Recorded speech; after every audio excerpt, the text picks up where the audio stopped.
কে বলেছে বলো তো শুধুমাত্র রেস্টুরেন্টেই ভালো চিকেন রেজালা পাওয়া যায়? এইভাবে যদি বাড়িতে বানাও না, সবাই চেটেপুটে একদম খাবে। তো প্রথমেই আদা রসুন পেস্ট করে নিচ্ছি, তারপর কাঁচা লঙ্কা আর পেঁয়াজ পেস্ট করে নিচ্ছি, এরপরে কাজু বাদাম ভিজিয়ে রেখেছিলাম সেটাকেও পেস্ট করে নিচ্ছি।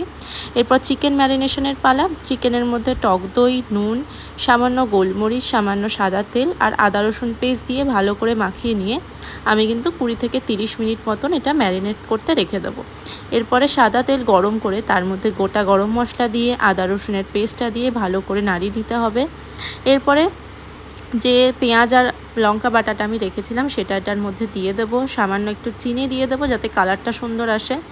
তো এরপরে ভালো করে মশলাটা কষানোর পরে ম্যারিনেট করা যে চিকেনগুলো সেটা কিন্তু এই মশলাটার মধ্যে আমি দিয়ে দিচ্ছি।